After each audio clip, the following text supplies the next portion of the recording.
Nós queremos saudar a todos com a paz do Senhor Jesus, cumprimentar aqueles que estão nos assistindo pela TV Manaim, da Igreja Cristã Maranata. E nós estamos aqui felizes por estrear mais um programa da Igreja, o programa Cronologia Bíblica, Histórico e Profético. Eu sou o pastor Alex Moura, sou membro do Grupo Ciência e Fé da Igreja Cristã Maranata, estou pastor aqui na região de Governador Valadares, e nós vamos aqui, neste programa, ver toda a parte cronológica da Palavra de Deus, mas nos ater também à questão profética, que é o mais importante para nós. E ao meu lado aqui está o pastor Roberto Pedra. O pastor Roberto Pedra é professor de seminário aqui no Manaim de Governador Valadares, está pastor na região. Pastor, a paz do Senhor Jesus, seja muito bem-vindo. Amém. Paz do Senhor, pastor Alex. Quero saudar a todos os nossos irmãos com a paz do Senhor. É com muita alegria, né, pastor Alex, iniciamos esse programa que será certamente de grande edificação para todos nós, porque o estudo da Palavra de Deus é algo maravilhoso, né? E o Senhor tem preparado para nós uma grande bênção. Não, com certeza, né? Todas as vezes que o homem ele para meditar na Palavra de Deus, algo muito profundo acontece, né? E para nós iniciarmos aqui, nós convidamos a todos que estão nos assistindo a meditar em um texto da Palavra de Deus, né? Nós vamos meditar no livro de Salmos, no capítulo, Salmos de número 90, os versos 1 e 2. E aí eu convido a todos a ler comigo esse texto para nós iniciarmos aqui esse episódio, onde nós vamos explicar aqui hoje o que é cronologia bíblica, todos os aspectos, a base que nós vamos utilizar nesse nosso programa, nos nossos episódios. Sim. O texto, pastor Roberto, diz assim no Salmos de número 90, versículos 1 e 2, assim: Senhor, tu tens sido o nosso refúgio, de geração em geração. Antes que os montes nascessem, ou que tu formasses a terra e o mundo, sim, de eternidade a eternidade, tu és Deus. Então, o texto ele faz menção, ele até traz uma glorificação, uma adoração a um Deus que é eterno. E o texto ele deixa muito claro que antes de que tudo fosse formado, né, tudo fosse constituído, há um Deus que é eterno, né? Esse Deus que é maravilhoso, que fala com as nossas vidas, esse Deus que enche o nosso coração de paz, esse Deus que opera na história do homem, mudando a história do homem, é esse Deus que nós vamos conhecer ainda com muita profundidade nesse programa. Sim. Mas iniciando aqui, pastor Roberto, eu gostaria que o pastor explicasse para os nossos espectadores o que é cronologia bíblica do ponto de vista científico, Sim. a palavra cronologia e também uma palavra que a gente usa muito nos nossos seminários, né, que é a palavra cronos, né? Qual é o sentido de cronos para nós nos nossos seminários? Sim. A expressão cronos, ela está relacionada ao tempo, né? Ao tempo do homem, ao tempo do relógio. E quando nós falamos da cronologia, a cronologia ela é o estudo dos eventos, dos fatos, de acordo com o seu acontecimento na linha do tempo. Certo. Né? Então, por exemplo, quando nós dizemos sobre o cronos, nós dissemos que é o tempo corrido, está ligado ao universo da obra criadora, né? Do universo que Deus criou nessa terra, onde tudo tem fim. O tempo é contado para o fim, né? A vida tem um fim, a luz que nós falamos é a luz do sol, né? Então tudo tem limite, tudo tem as suas medidas. Tudo tem medida, como o pastor Gedeuti costuma dizer, né? A luz ela tem peso, né? Sim. É a luz criada que tem peso, né? Justamente. O mundo desse universo criador, ele tem as medidas, altura, profundidade, né? Então, são as 4 medidas do universo. Então, quando nós falamos da cronologia, organizar a história de acordo com a linha do tempo. Se referindo à cronologia bíblica, aplicar justamente esse estudo dentro dos eventos bíblicos, colocando-os em ordem cronológica, em ordem de acordo com o tempo. Então, nós pegamos assim, como base desse estudo, nós podemos utilizar, por exemplo, genealogias. Certo. Nós vemos o exemplo de Gênesis capítulo 5, que narra e descreve ali a genealogia de Adão, né? E lá mostra escrito, dizendo que Adão, aos 130 anos, teve seu filho Sete. Então é um marcador ali temporal, né? Dá para se identificar um tempo ali contado, né? Nós vemos outra forma de se basear na cronologia, né, bíblica, são reinos, né, porque nós temos reinos de dinastias, onde se consegue identificar até na história, registra o seu momento. É o exemplo do Egito, Nabucodonosor, né? Nós vemos cumprimento de profecias que aconteceram, que a Bíblia narra no momento na história. Então, quer dizer, a cronologia ela tem esse objetivo, é o estudo, a forma de estudar a palavra de Deus e de acordo com o decorrer do tempo. O tempo Cronos, né? No Cronos. Eu estava me lembrando aqui que há uma outra palavrinha que nós costumamos estudar nos nossos seminários, né? Que é a palavra Kairos, né? Sim. Que é o contrário do Cronos, que fala desse tempo finito, da vida do homem, da existência. O Kairos fala do tempo de Deus, né? Então nós vamos ver muito esse paralelo, né, da obra criadora, mas também da obra redentora. A obra salvífica, né, onde Deus ele tem um projeto de salvação do homem. No tempo de Deus, você não tem nem início nem fim, como os Salmos diz, né? De eternidade, eternidade, tu és Deus, né? A luz, no Cronos, ela tem peso, ela tem medida, essa luz criada, a luz do sol, a luz artificial, mas no Kairos a luz fala da revelação, né? Luz, Jesus, o Senhor Jesus como Salvador, a revelação não tem medida, não está preso ao tempo. Não há tempo. E é importante dizer para os nossos espectadores que, mesmo fazendo esse estudo cronológico da palavra, né, da história que é contada na Bíblia, nós não vamos nos esquecer da parte profética, né, da parte do Kairos, né? E é importante nós termos aqui uma base, né?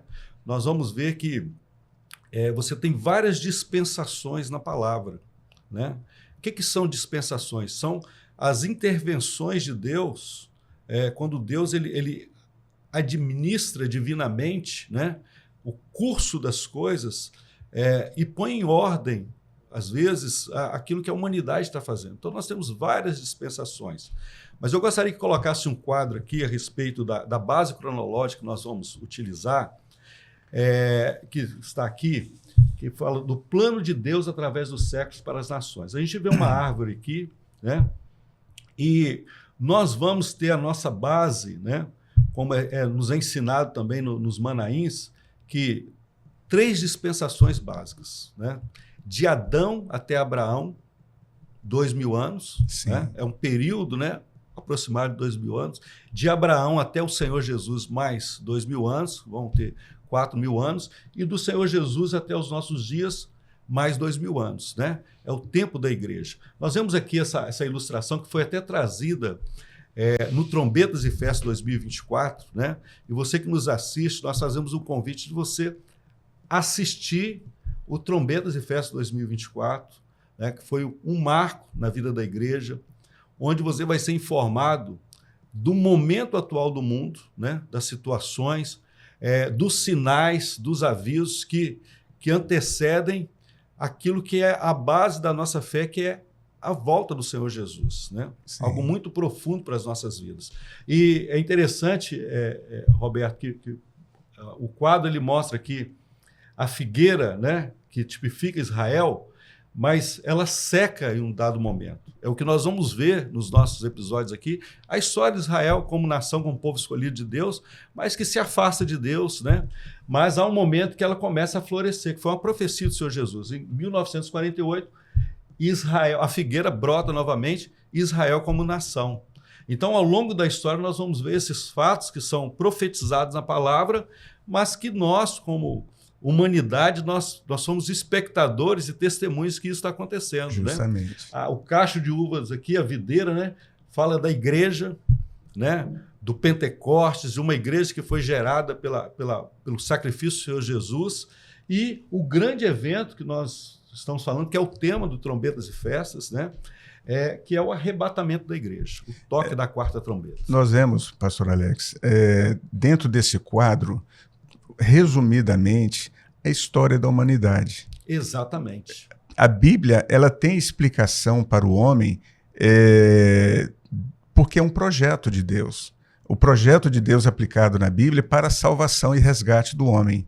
E o objetivo do contexto profético é justamente nos localizar dentro do cronograma, dentro do relógio de Deus, onde estamos, o momento que estamos vivendo, para que possamos viver e alcançar aquilo que é o projeto de Deus. Exatamente. O grande projeto de Deus é o resgate da vida do homem. É a salvação Você está nos do homem. assistindo hoje, e essas expressões estão sendo novas para você, mas o que tem que ficar para você é que há um Senhor que é eterno e o grande desejo dele é resgatar o homem para uma eternidade. Mas, pastor Roberto, para que a gente possa embasar os nossos espectadores, é possível nós colocarmos os livros do Velho Testamento, né? É importante explicar para os irmãos que a Bíblia nós temos o Velho Testamento, o Novo Testamento. Sim. Nós temos aqui 3 idiomas, né? O hebraico, o Velho Testamento quase na sua totalidade com o hebraico, algumas passagens em aramaico, né? E o Novo Testamento em grego. Mas seria possível nós colocarmos numa linha temporal o Velho Testamento? Sim. A forma que os livros estão colocados na Bíblia, eles não seguem uma ordem cronológica, né? Mas pode passar o próximo quadro. Aqui nós vemos um posicionamento da Bíblia de uma forma cronológica. Quer dizer, Gênesis, já desde o início, narrando a criação do homem. Se nós formos contar a história bíblica de forma cronológica, ela seria exatamente isto aqui. Está aqui. Então, quer dizer, Gênesis, que conta a história da criação, o dilúvio, a história dos patriarcas. Estão ali. Né? No livro de Jó, se nós vermos, o livro de Jó já está lá na frente, entre os poéticos. O que está aqui na Bíblia. Na Bíblia, física, né? Mas como Jó ele foi contemporâneo de Abraão, então cronologicamente ele estaria aqui, certo, né, junto de Gênesis. Êxodo, quer dizer, Gênesis encerra com a morte de José, o povo de Israel na terra do Egito, né? José é levado para lá por causa da fome, o povo é levado para lá, e agora o povo se torna escravo, e agora o livro de Gênesis começa com o nascimento de Moisés. O livro de Êxodo começa com o nascimento de Moisés. O livro de Êxodo, né, começa com o nascimento de Moisés, cumprindo a promessa de Deus de tirar o povo da terra do Egito. Então o Senhor derrama as pragas, manifesta as pragas no meio do povo, até como um ato profético da saída da igreja deste mundo, né? A retirada, a Páscoa, a saída do povo. Então, o sangue nas portas. Exatamente. O Levítico, ele está em uma sequência, porque agora o povo saindo, o Senhor coloca em ordem o culto. O povo saía, mas o mais importante era o relacionamento do povo com Deus. Então, Deus revela a Moisés ali como seria o culto, a ordem do culto. O livro de Números, agora, ele vem para enumerar o povo, as famílias, as casas. E Deuteronômio, ele vem ali para dar uma confirmação das leis que o Senhor havia transmitido ao povo. É interessante que Deuteronômio, o Pentateuco ali, sim, é atribuído a Moisés. A Moisés. E o próprio Senhor Jesus, ele confirma isso, dizendo, sim, a lei de Moisés escreveu isso, Moisés escreveu sobre mim. Mas o último capítulo de Deuteronômio não é Moisés, que trata da morte de Moisés. Sim. Possivelmente Josué escreveu o último capítulo de Deuteronômio. Sim. E está bem colorido aqui as cores para mostrar destacando essa divisão, né, na história. Né? Sim. Como você disse, Deuteronômio encerra com a morte de Moisés. Então Josué, logo na linha cronológica, Josué foi o seu sucessor, onde ele começa aqui agora, até começa o Senhor o esforçando para realizar a obra, né, estar à frente do povo. Através dele, o povo iria entrar na terra prometida. Terra, né? Moisés não entrou na terra. Não né? entrou. Né? Então, Josué morre e Deus levanta juízes. Ruth está nessa mesma linha do tempo, porque Ruth viveu nesse tempo. O texto em Ruth começa dizendo, no tempo em que juízes julgavam a terra. Exatamente. Então ele estava nesse mesmo período. O último juiz foi Samuel. Então, por isso que já nós vemos na sequência o livro de Samuel. 1 Samuel, 2 Samuel. Primeiro, segundo Samuel.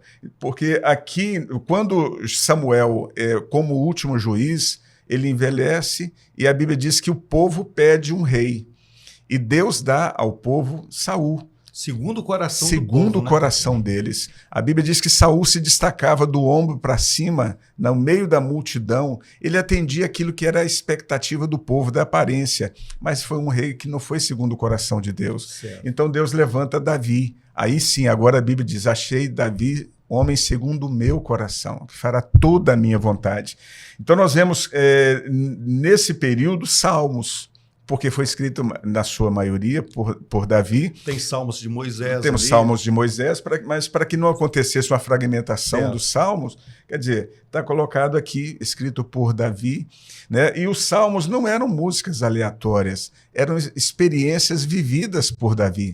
Cada salmo tem na vida uma expressão da sua oração, da sua experiência, das respostas de Deus, né?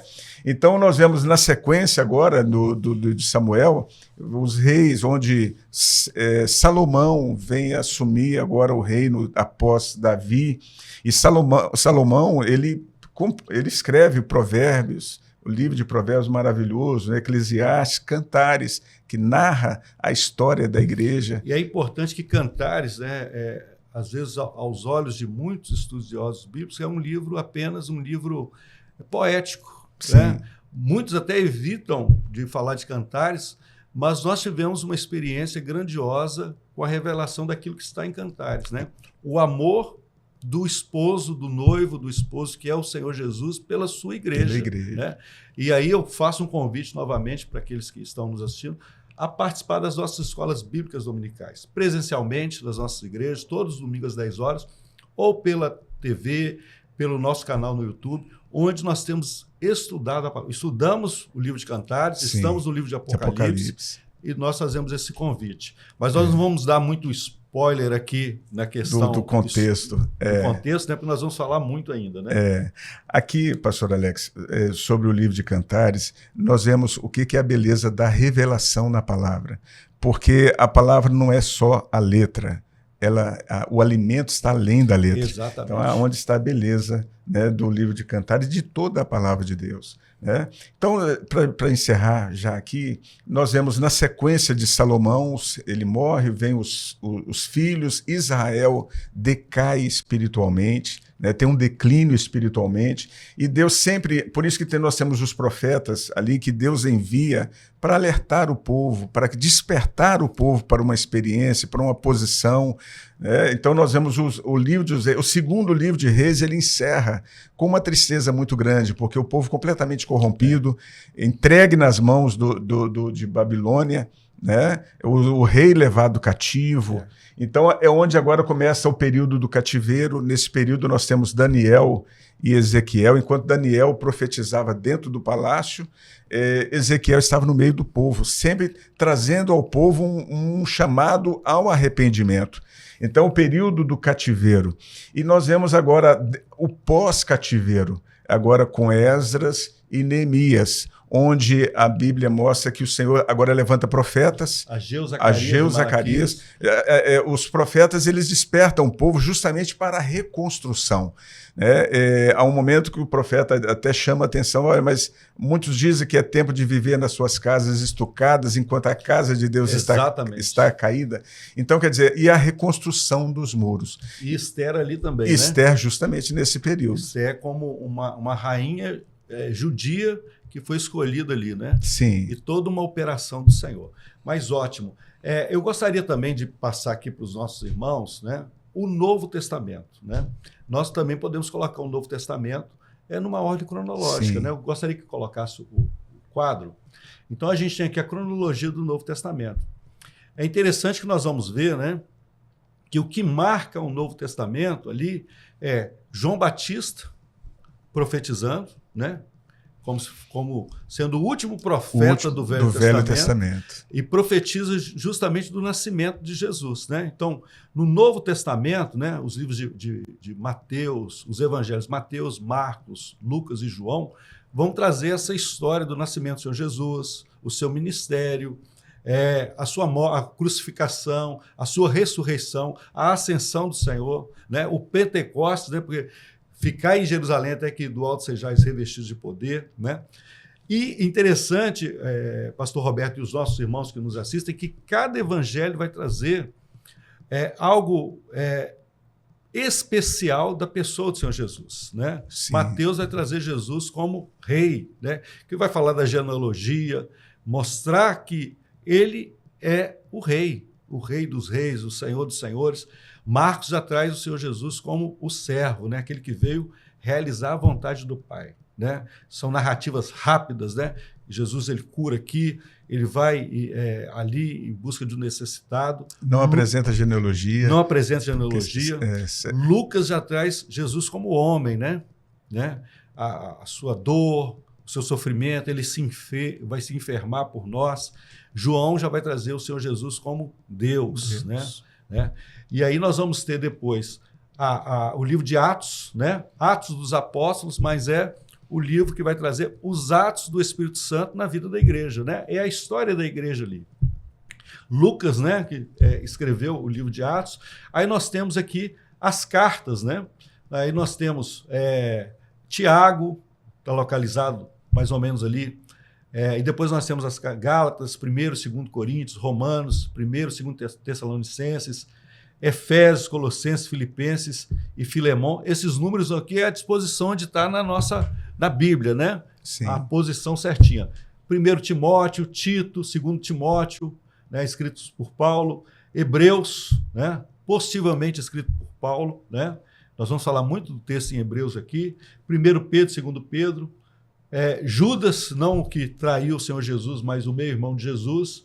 E depois nós temos um salto aqui que vai relatar sobre a experiência de João, né? São as cartas de João e o livro de Apocalipse, né? Novamente, atualmente nós estamos estudando o livro de Apocalipse nas nossas escolas bíblicas. Sim. Então nós vamos perpassar por toda essa história aqui, que vai culminar aqui. O livro de Apocalipse vai falar do arrebatamento da igreja, e também dos tempos futuros, né? O reino milenar do Senhor Jesus. Mas, assim, o tempo passa muito rápido e eu gostaria que o pastor Roberto, né, finalizasse esse primeiro episódio, até fazendo referência ao Salmos 90, o verso 1 e 2, para que os nossos espectadores possam viver esta experiência de conhecer um Deus que é eterno, que é vivo e que é poderoso e que é Senhor de todas as coisas. Sim, pastor Alex. Aproveitando o texto que foi lido ao início, eu gostaria de me apegar às primeiras palavras que diz: tu tens sido nosso refúgio de geração em geração. Então, o Senhor, ele é o refúgio para a alma do homem. Então, nós poderíamos encerrar esse primeiro episódio deixando essa palavra para os nossos irmãos, aos nossos amigos que participam. O Senhor, ele quer ser esse refúgio presente na sua vida em todos os momentos. O refúgio para que o homem que está em perigo, para o homem que está vivendo muitas vezes debaixo das tempestades da vida, onde não há onde se abrigar, corra para Jesus. Corra para o Senhor, se abrigue neste refúgio. Então, este é o convite do Senhor. Quando nós estamos na presença dEle, quando estamos debaixo das suas asas, nós estamos seguros. Não há temor, não há nada que o nosso Deus não possa fazer. Então, Ele é o nosso refúgio. Por que de geração em geração? Porque o tempo passa, as pessoas mudam, a sociedade muda, mas Deus é fiel. Ele permanece. Ele né? permanece Glória para a Jesus. sempre. Nós estamos encerrando esse primeiro episódio e dizer assim, felizes, porque nós sabemos que o Senhor tem muito a nos enriquecer no estudo da palavra. Né? Nós encerramos aqui, desejamos a todos a paz do Senhor Jesus e que cada um possa acessar os nossos conteúdos, tanto pela TV como pelo YouTube, e viver esta experiência. Até lá, até o próximo episódio. A todos a paz do Senhor Jesus. Amém. Paz do Senhor Jesus, pastor Roberto. A paz do Senhor, pastor Alex, a paz do Senhor a todos os irmãos.